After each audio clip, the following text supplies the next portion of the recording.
Hey, here's a video about when to use the steel wool versus when to use the scraper.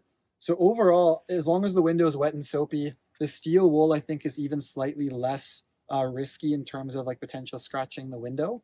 So I kind of prefer to use the steel wool if it's working efficiently and if it's working well. So steel wool is kind of always your first go-to.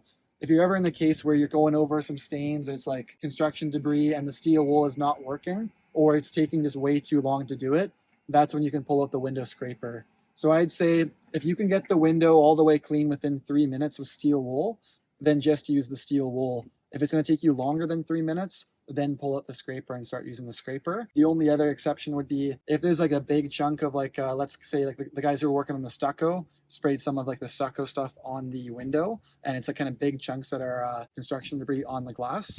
You probably want to get rid of that with a scraper. The steel wool is not going to work. Whereas paint overspray, it actually does come off with steel wool sometimes, and other times it requires a scraper. So again, steel wool is just you can buff like this. You can go over and over the same spot multiple times and put quite a bit of pressure on it if it's a really stubborn mark.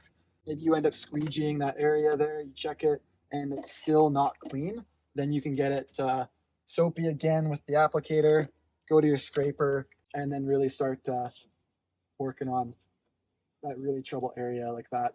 Make sure that you're never using the scraper or the steel wool if the glass is not wet and soapy already. Obviously, make sure you dry your scraper blade again before you put it away. That's it.